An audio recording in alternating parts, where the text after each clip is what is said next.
Hello and welcome to New Filmmakers Los Angeles in partnership with Movie Maker magazine. My name is Danny DeLillo. We're here at the South Park Center and I'm here Valerie with her movie The President's Visit. Let's take a look at the clip.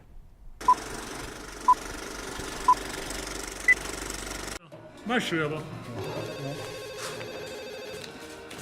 سلطان الصابون الو ابنه معك مكتب رئيس الجمهورية. الو ايه الو فخامة الرئيس بحاجة لصابون. عدد كبير من الصابون كرمال الحملة التطهيرية للبلد. الرئيس كتير حابب صابونات تبعك فرح يقطع عليك قريبا. الو الو معك. لأسباب أمنية ما فينا نبلغ عن تاريخ أو ساعة وصول فخامة الرئيس ولا كيف رح يوصل ولا الشكل رح يجي فيه. Valerie, thank you so much for being here. Hey, Danny. Hey. It's so nice to have you, particularly come all the way from Manila to be with us and celebrate your film. And I loved it. It was absolutely brilliant. Thank you. And for those that haven't, it tells a brief synopsis of The President's Visit. It's a story set in Lebanon, in a small, sleepy coastal fisherman's village where a soap maker gets a mysterious call from a president and decides to keep it a secret, except it doesn't.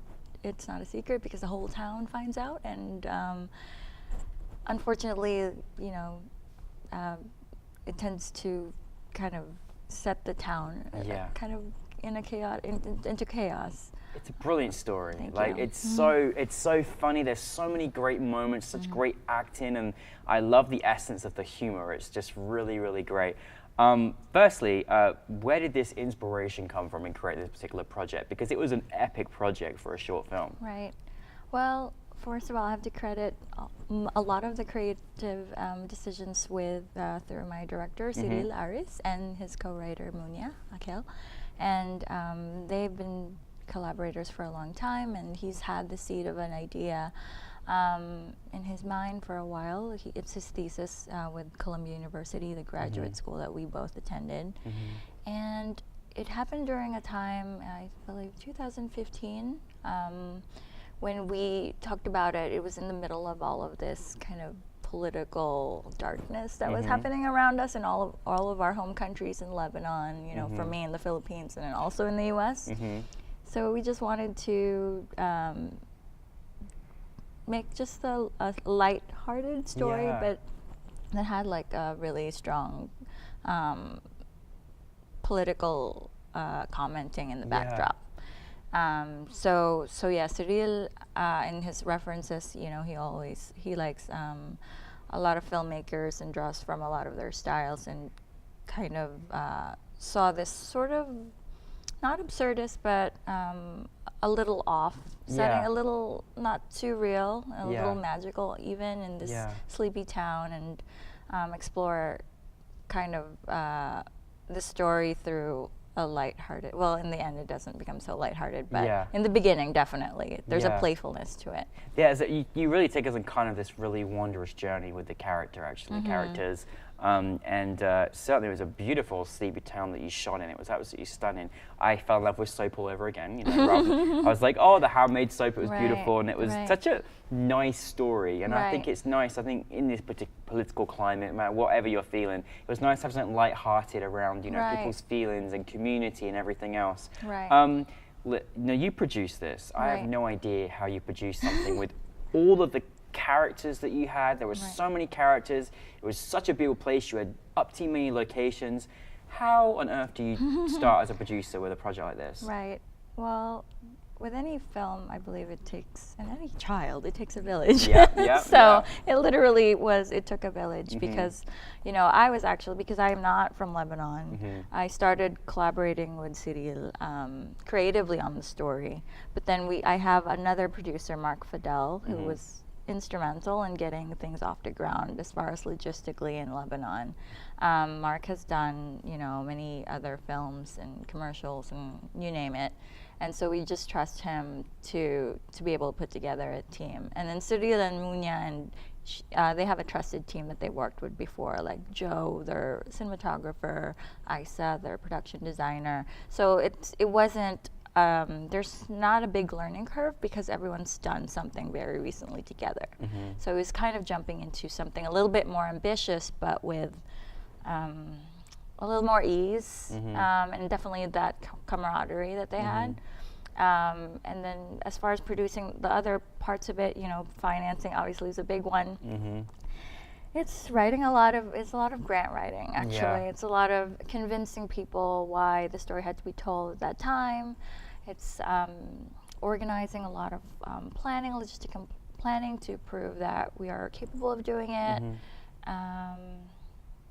Yeah, it's a lot. Yeah, and you know, and then the work, of course, that Cyril and Munya have done in the past kind of gives confidence to people who will, you know, support them. Yeah. That they could pull it off again, and of course they did. You really had some amazing actors that just made us so involved and in love with this story. You know, particularly, you know, your lead and all the ensemble, you know, comedic characters and moments. I was just loving it so much. How was the casting process for you? Oh, it was incredible. I mean,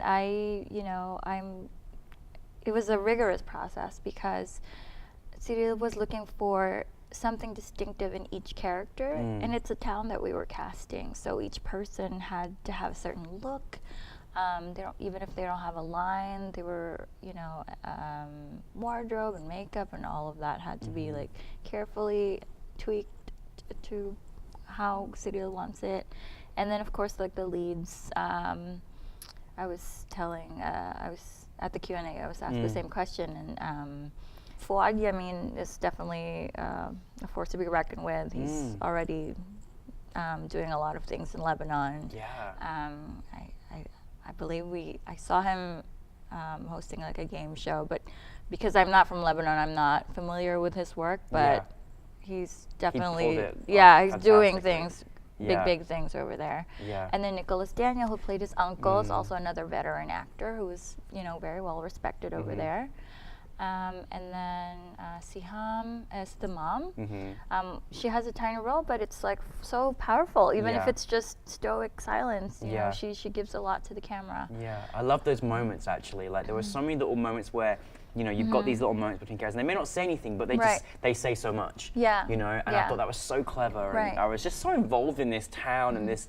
It was just so funny, and I think what I love also too as well is that it's really great to get an insight on different humor from around the world, but we all find it funny in our own, our own humor from in our own places. You know what I mean? It was really interesting, and there were people just loving it and laughing out loud last night. It was just so fantastic.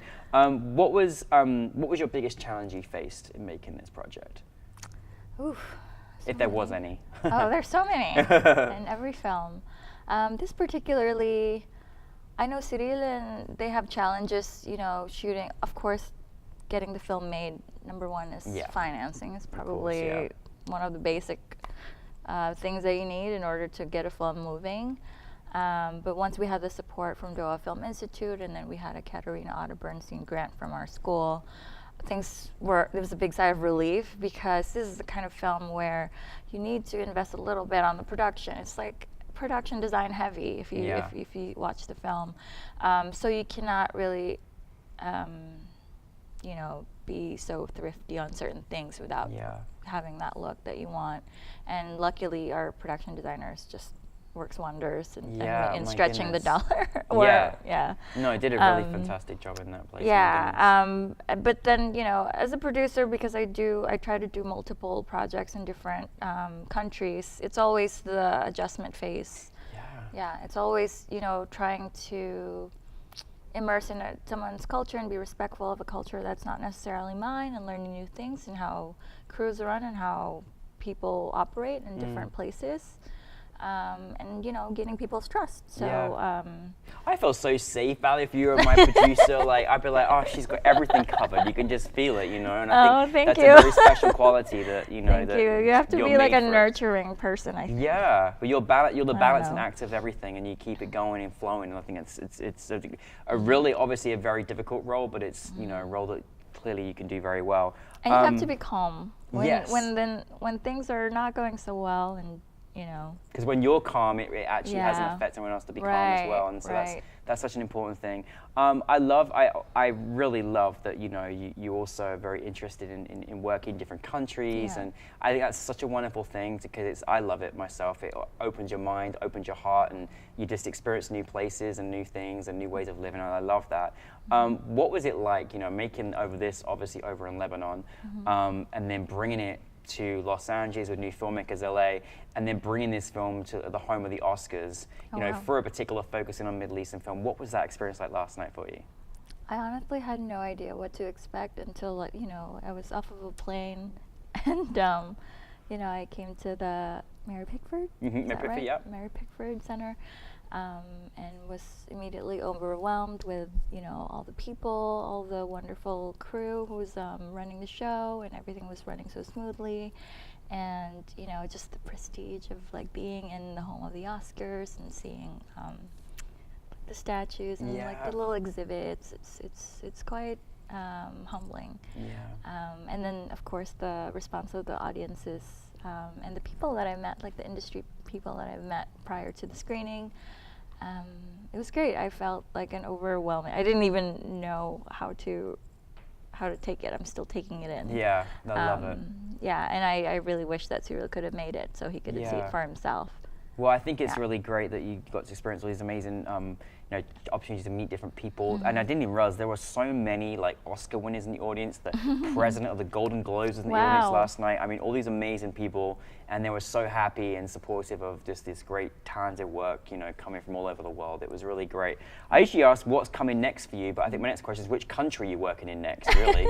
What's going on next for you? Well, the reason I'm flying in from Manila is because I was prepping my first feature. Oh, congratulations. That's great. Thank you. That's fantastic. That one's a little extra special to me because it's something I wrote, and it's loosely based on my childhood there when I was growing up there. Oh, that's amazing. Yeah. Well, can't wait to see that, and that's going to be wonderful.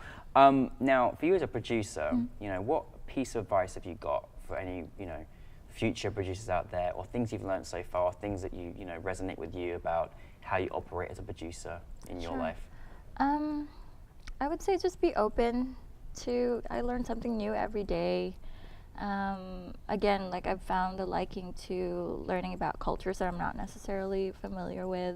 My first film was about a Muslim teenager living in rural Indonesia, and then I made this one, and then I think just be open to any kind of lessons. Don't be afraid to ask questions, and then also put people first before before money or or making time for making your film. I don't know, don't ruin relationships just because you don't have everything in the reel or. So it's tough. It's a tough balance between it's a tough. In the end of the day, you want to work with people that you enjoy being with. Yeah, exactly. Yeah.